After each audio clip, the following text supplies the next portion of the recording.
Bismillahirrahmanirrahim. Alhamdulillahi rabbil alamin. Wa bihi nasta'inu ala umuri dunya waddin. Wassalatu wassalamu ala asyrafil anbiya'i wal mursalin wa ala alihi wa ashabihi ajma'in. Wa la hawla wa la quwwata illa billahil aliyyil azim. Tiada daya dan kekuatan kecuali dari Allah Al-Ali, Zat yang maha tinggi, Al-Azim, Zat yang maha agung. Kita bersyukur sekali ada taman-taman surga dan kita menghampirinya, kemudian berada di dalamnya. Majelis taklim, majelis ilmu tidak lain adalah taman-taman surga. Ini fadilah yang pertama. Fadilah yang kedua, majelis taklim, majelis ilmu dinaungi oleh para malaikat dengan sayap-sayapnya, karena saking cintanya para malaikat kepada penuntut ilmu, dan mereka senantiasa mendoakan rahmat. Kemudian fadilah yang ketiga, majelis ilmu adalah sebaik-baiknya pengkondisian keimanan kita. Iman itu naik dan turun dan perlu dikondisikan. Majelis ilmu itulah, majelis taklim itulah yang merupakan sebaik-baiknya pengkondisian.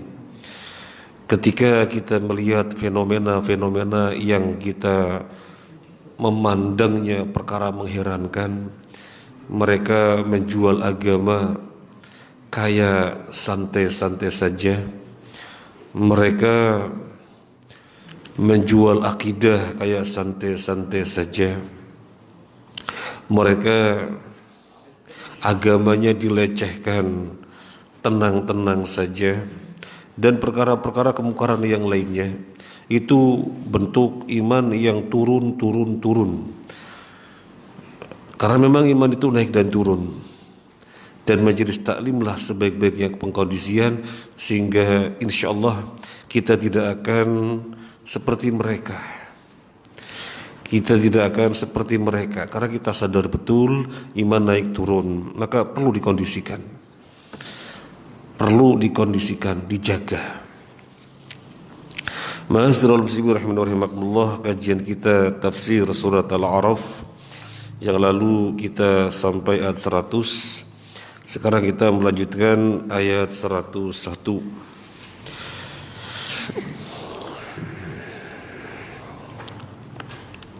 Kita baca ayatnya.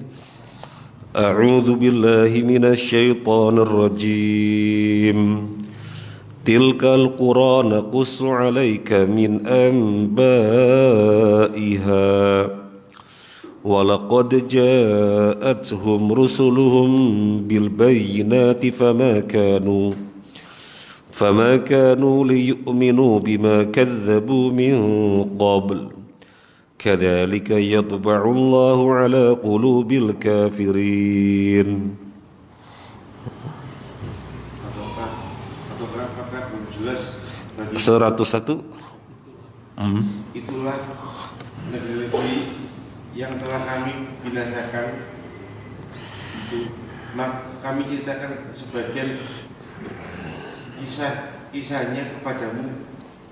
Rasul-rasul mereka benar-benar telah datang pada mereka dengan membawa bukti-bukti yang nyata, tetapi mereka tidak beriman juga kepada apa yang telah mereka dustakan sebelumnya. Demikianlah Allah menguji hati orang-orang kafir. Tilkal qura, itulah negeri-negeri alladzina taqaddama dzikruhum, yang telah disebutkan sebelumnya, yaitu negeri-negeri yang bagaimana? Negeri-negeri yang berbuat kemungkaran, kezaliman. Naqussu 'alaika min anba'iha, kata Allah, kami ceritakan kepada kamu wahai Muhammad sebagian pemberitaannya. Artinya negeri-negeri yang sedemikian rupa Allah hancurkan karena bentuk penentangan, bentuk permusuhannya kepada hak, Allah hancurkan itu sangat banyak. Sebagiannya Allah ceritakan kepada Nabi sallallahu alaihi wasallam, ma yahsulu bihi ibratun lil mu'tabirin, yang demikian itu tujuannya agar orang-orang bisa mengambil pelajaran, wastijaru lidzalimin, dan agar orang-orang yang berbuat zalim bisa berkaca, jangan mengulangi perbuatan yang sama, wa mau'izatun lil muttaqin, dan bisa menjadi mau'izah bagi orang-orang yang muttaqin. Jadi ini tujuan kenapa Allah menceritakan tentang negeri-negeri yang dihancurkan, negeri-negeri yang ditimpa angin topan, negeri-negeri yang Allah jadikan buminya terbalik, yang atas jadi di bawah, yang bawah jadi di atas, dan lain-lain. Tujuannya ini agar orang-orang yang berikutnya bisa mengambil pelajaran, agar orang-orang zalim bisa jerak. Walaqad ja'atuhum rusuluhum bil bayinat, ay walaqad ja'at haula'il mukadzibin rusuluhum tad'uhum ila ma fihi sa'adatuhum wa yadahumullahu bil mu'jizat adh-dhahirah wal bayinat al mubayyinat lil haqq bayanan kamilan walakinnahum lam yufidhum hadha wala ahna anhum syai'a. Negeri-negeri tersebut yang berbuat kemungkaran, bukannya tidak ada dakwah di sana, bukannya tidak ada penyampaian hak, bukannya demikian, tetapi rasul-rasul, kata Allah, nyata-nyata telah kami kirim kepada mereka. Rasul-rasul nyata-nyata telah kami kirim kepada mereka. Rasul-rasul ini menyeru kepada perkara-perkara yang merupakan kebahagiaan mereka. Rasul-rasul ini menyeru kepada hal-hal yang akan menghantarkan mereka kepada kebahagiaan. Bahkan rasul-rasul ini diperkuat dengan mukjizat. Apa yang kita renungkan dari tafsir As-Sa'di ini? Bahkan rasul-rasul itu dikuatkan oleh Allah dengan mukjizat.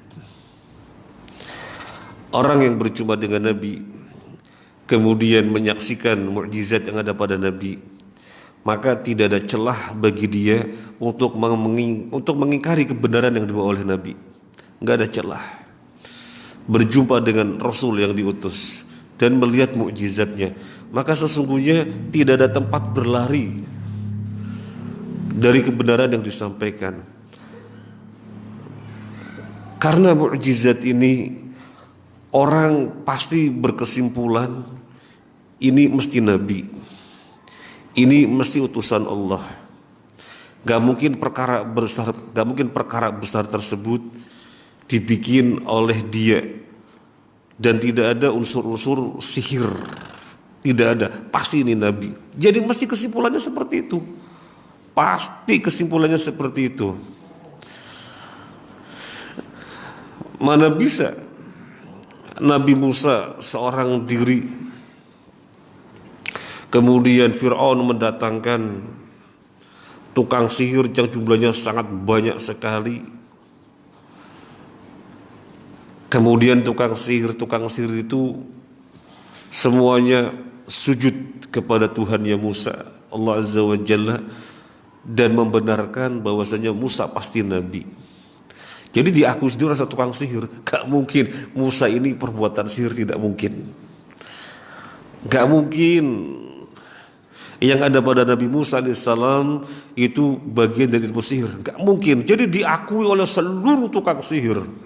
Gak mungkin. Tukang sihir melemparkan tali-tali yang dalam pandangan manusia dengan pengaruh sihir mereka, maka tali-tali itu adalah ular. Sesungguhnya tali. Pengaruh sihir menjadikan orang-orang yang melihatnya adalah ular. Makanya gak bisa menyerang itu. Ular-ularnya gak bisa menyerang. Begitu Nabi Musa melemparkan tongkatnya, kemudian benar-benar berubah jadi ular dan mencaplok semuanya. Ini gak mungkin sihir.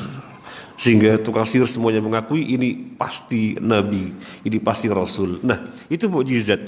Maka siapapun yang berjumpa dengan Nabi dan menyaksikan mukjizatnya pasti berkesimpulan ini Nabi, ini Rasul. Seandainya enggak, maka dia mendustakan dirinya sendiri.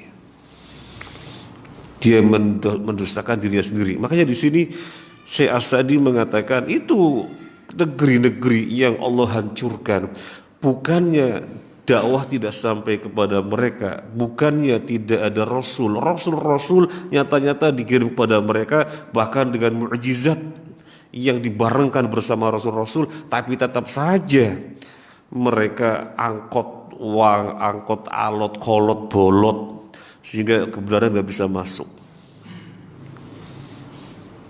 Berarti apa renungan kita yang berikutnya?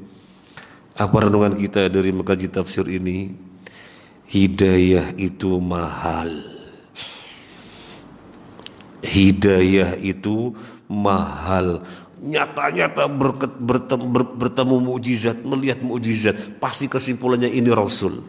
Karena mukjizat sesuai dengan namanya, mukjizat melemahkan, mengalahkan. Dia gak bisa berbuat apa-apa kecuali pasti menerima dia Rasul. Nabi SAW ketika ditantang untuk membelah bulan, dengan izin Allah bulan terbelah dan gak ada orang menyimpulkan itu sihir, gak ada. Karena gak mungkin itu perbuatan sihir. Sebagaimana tukang sihir Fir'aun mengakui Musa alaihissalatu wassalam benar-benar itu mukjizat dari Allah, gak mungkin itu sihir. Jadi kesimpulannya itu mesti Rasul, itu mesti benar yang dibawa. Seandainya orang tidak menerimanya, maka dia mendustakan dirinya sendiri, membuang kebenaran, menolak kebenaran. Kesesatan yang lebih dipilih,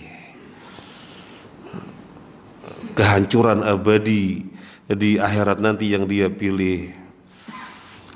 Dan ketika di dunia Allah hukum lebih dahulu dengan azab berupa di porak-porandakannya negeri mereka. Waliyadzubillah, hidayah itu mahal. Karena hidayah itu mahal, maka kita jaga baik-baik, jangan sampai lepas. Mungkin mendengar berita yang belum lama kok, seseorang namanya bagus sekali, namanya nama Nabi kita, dan di belakang namanya gelarnya Nabi kita. Tapi apa yang dia tulis di Twitternya atau di WhatsAppnya, di Facebooknya gitu, dia menjelek-jelekan Nabi Sallallahu Alaihi Wasallam, merendah-rendahkan Nabi Sallallahu Alaihi Wasallam, dan dia mengaku Muslim.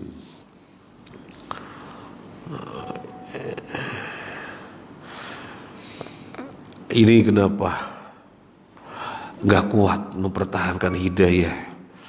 Karena suatu sebab tertentu, nggak tahu terkait dengan orang ini sebab apa sehingga kebenaran dilempar. Mungkin masih ingat di video Dr. Zakir Naik hafizahullah ta'ala ketika berdebat dengan tokoh Hindu atau Buddha, saya lupa, dan seluruh hujahnya si pendeta ini dipatahkan semuanya, sehingga dia harus menerima kebenaran yang ada di hadapannya. Ketika ditanya, Anda siap syahadat? Ketika kebenaran nyata-nyata sudah Anda ketahui dan yang Anda peluk itu kesesatan, dia jujur mengatakan, iya itu kebenaran, tapi saya gak bisa meninggalkan agama saya karena di belakang saya ribuan pengikut.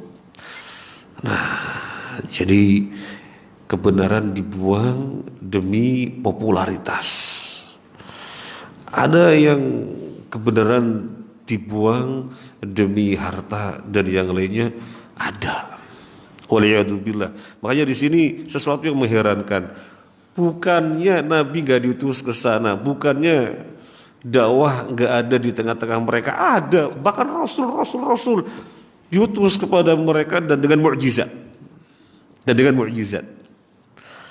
Jadi kebenaran gamblang bagi setiap penduduk yang negerinya dihancurkan itu. Wala aghna anhum syai'a. Dan ketika Allah hancurkan, mereka nggak bisa menghadapi apapun sedikit apapun untuk berlepas dari azab Allah, nggak bisa menghadapi. Nah, ini diceritakan agar orang berikutnya jangan ikuti jejak mereka. Ini perkara yang sangat gamblang. Jangan ikuti jejak mereka. Ini ayat Al-Quran penekanannya di situ. Jangan ikuti jejak mereka. Jadikanlah pelajaran. Tapi aneh tapi nyata, banyak orang yang pura-pura tidak tahu sehingga tetap mengikuti jejak mereka. Aneh tapi nyata. Dan aneh tapi nyatanya lagi, justru yang pura-pura tidak tahu jumlahnya lebih besar.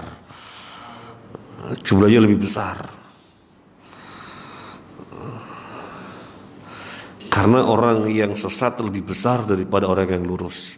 Maka ini aneh tapi nyata. Sekali lagi menunjukkan hidayah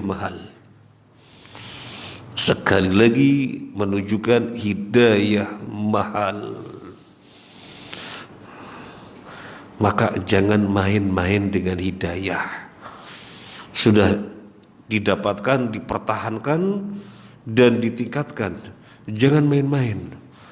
Enggak, saya mau jalan-jalan sebentar kok. Pengen tahu ini, pengen tahu. Jalan-jalan sebentar saja kok. Padahal syubhat menyambar-nyambar. Katanya jalan-jalannya sebentar, kebablasan, jalannya jauh, gak bisa balik. Seperti itu banyak.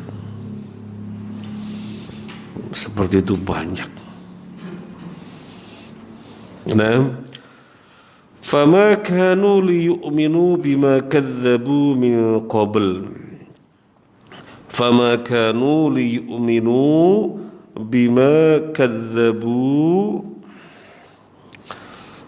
qabl. Ay bisababi takdzibihim wa raddihim al-haq awwal marratin. Maka Allahu liyahdiyahum lil iman jazaan lahum ala raddihim al-haq. Orang-orang yang berikutnya yang sesungguhnya bisa mengambil pelajaran itu nggak bisa beriman terhadap apa yang sebelumnya mendustakan.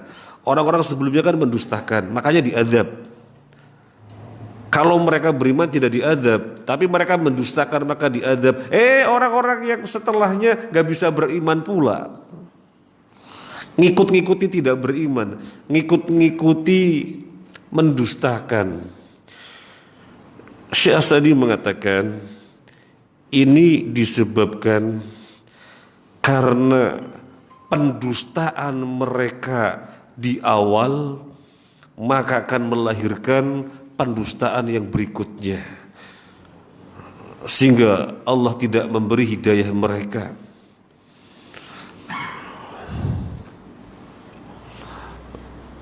Mereka bertindak tanduk, berbuat, memutuskan,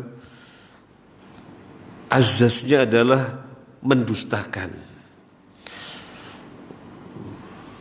Azasnya adalah mendustakan. Ketika disampaikan pada mereka, ini loh contoh orang-orang sebelumnya telah dihancurkan gara-gara mendustakan. Masa kamu mau ikut-ikutan mendustakan?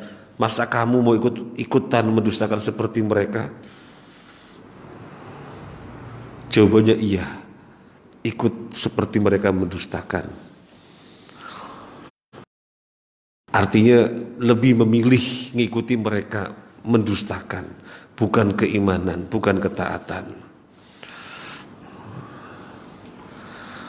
Karena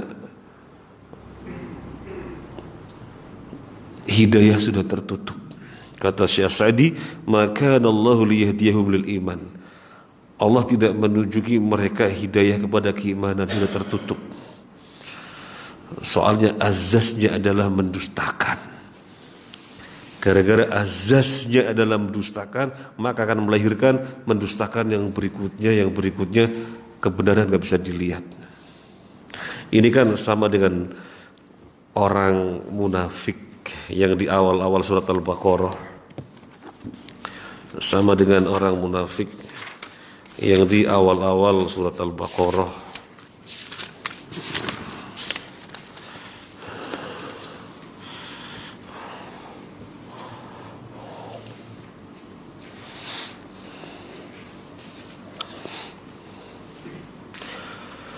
Wa idza qila lahum la tufsidu fil ardi qalu innama nahnu muslihun.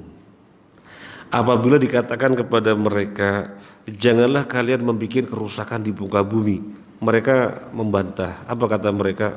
Oh, kami ini justru orang membuat perbaikan, kok dikatakan merusak. Ini tafsirnya diantaranya begini. Kamu itu yang dimaksud orang-orang muslim, para sahabat radhiyallahu anhum ajmain, orang-orang jumud, taunya jalan cuma satu itu tok. Kalau kami ngerti mana yang menguntungkan, jadi kami bisa zigzag. Pada saat tertentu merapat kepada kaum muslimin. Kaum muslimin menyambut kami karena kami menunjukkan keislaman, ketaatan. Suatu ketika kaum muslimin di sana tidak menguntungkan, mereka kembali kepada kelompoknya. Jadi bermuka dua. Itu orang munafik. Jadi bisa merapat ke sana, bisa merapat ke sana, di mana-mana bisa merapat. Sehingga di mana-mana mendapatkan keuntungan, keenakan. Justru kami membuat perbaikan, kerusakan bagaimana? Kerusakan bagaimana? Ala innahum humul mufsiduna walakin la yash'urun. Ketahuilah sesungguhnya mereka lah yang berbuat kerusakan, tapi mereka enggak merasa. Maka yang dimaksud dari ayat ini jahil murakkab, jahil kuadrat. Mereka yang nyata-nyata berbuat kerusakan kok nggak merasa. Kalau orang bodoh tidak tahu dan dia mengaku iya saya tidak tahu, itu wajar dan tidak tercela. Misalnya ditanya makanan khas Banten apa? Nggak kebayang plus apa makanan khas Banten, nggak tahu, nggak tercela karena memang tidak tahu, bilang nggak tahu. Itu namanya jahil basit, jahil yang wajar. Tapi ini dia itu bodoh dan dalam kesesatan dan dalam posisi membinasakan dirinya sendiri, tetapi tidak dirasakan. Maka ini orang yang tidak mengakui kebodohan dirinya, orang yang tidak menyadari dirinya bodoh, tidak menyadari nyata-nyata dirinya bodoh, tapi tidak tahu kalau dirinya bodoh, taunya dirinya benar. Ini bodoh kuadrat. Kata Allah, ala innahum humul mufsiduna walakin la yash'urun. Ketahuilah mereka lah orang yang berbuat kerusakan tapi mereka gak menyadari. Kalau dilihat ayat yang sebelumnya, yukhadi'unallaha walladzina amanu. Mereka merasa menipu Allah dan menipu orang-orang beriman. Ini keyakinan mereka.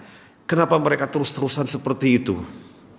Dan nyaman dengan perbuatan yang sesungguhnya menghancurkan dirinya. Karena kekufuran yang mereka pilih, bukan keimanan yang mereka pilih. Mereka memilih kekufuran, tetapi terus nyaman, demikian terus berbuat seperti itu, nggak tobat. Nah ini soalnya mereka merasa nanti di akhirat kita akan menipu Allah sebagaimana di dunia kita menipu kaum muslimin. Kita katakan kepada kaum muslimin, kami muslim, dan nyatanya ditujukan sholat, puasa, haji, bahkan jihad, sehingga orang muslim memandangnya sebagai muslim dan mereka mendapatkan hak-hak sebagai muslim dengan semestinya, ya ghanimah dan yang lain-lainnya. Orang muslim bisa ditipu nanti di akhirat. Kalau Allah bertanya, kita katakan, oh enggak, kami nyata-nyata beriman, selesai urusannya. Ini keyakinan mereka. Jadi memiliki keyakinan yang salah, yang akibatnya berimbas kepada perbuatannya. Susah menerima hak, susah menerima kebenaran. Maka demikian pula di sini.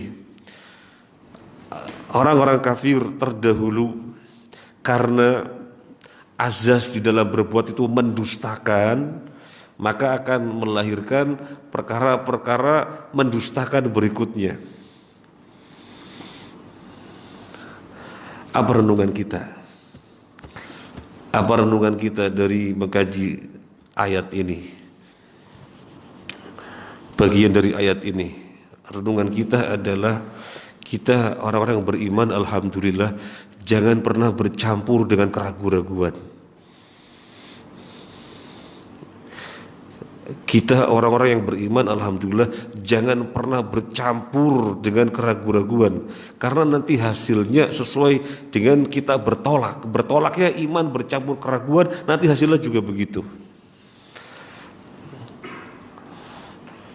Beragamanya menceleh, nggak kokoh dengan prinsip.